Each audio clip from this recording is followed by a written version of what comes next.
Most of us love a good movie. I know I do.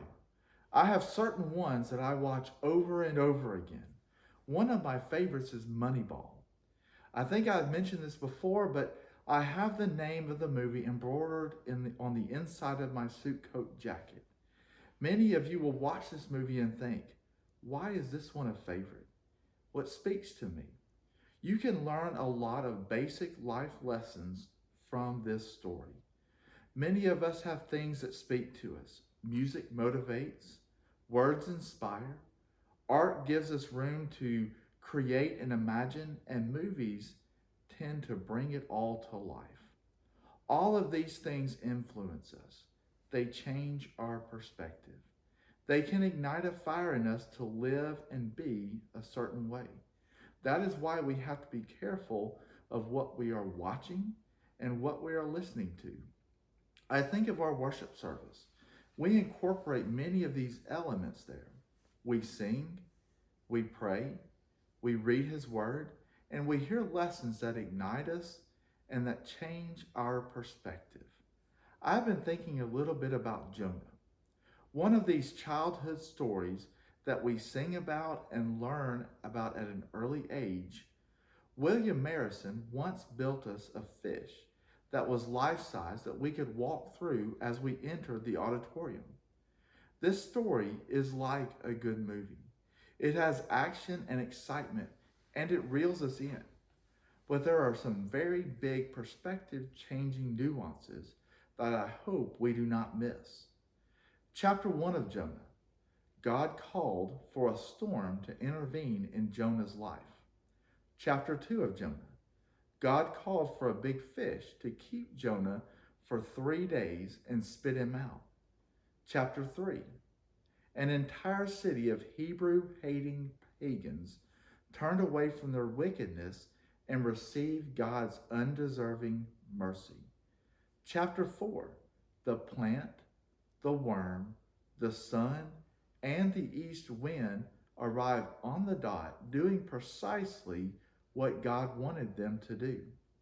The only character in this whole account who was rarely where he was supposed to be was Jonah. Turns out the one in the story needing the most transformation was Jonah himself. Jonah's story makes a very clear point. Sometimes God's people are the most in need of being changed and molded by His expert shaping tools. The story closes like any good movie, in a very unexpected way. He leaves us with a question in Jonah chapter 4, verse 11. And should I not pity Nineveh, the great city, in which there are more than 120,000 persons who cannot discern between their right and their left, and much livestock? God's exertion of authority is what gives this ending its power. He uses the plant, the worm, the wind, and the sun to draw attention to Jonah's off-base priorities.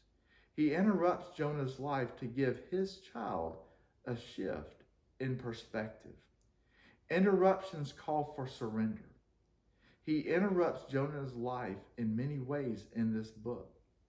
It's a beautiful and humbling thought that he loved him enough to teach him this lesson. Because of these interruptions, a city was saved. Jonah was given another chance. When Jennifer was diagnosed with cancer, we felt the same. We were so grateful for the interruption. It was hard, and it still is hard, but it allowed for a shift in perspective. It allowed for beautiful possibilities and a life more intentional. All of our lives have been interrupted over the last few months in ways we could never have imagined. A pandemic that continues to disrupt our lives among many other events. While we may be surprised, we can be assured that He is not. In this final question to Jonah, which sounds rigid, it also comes with encouragement.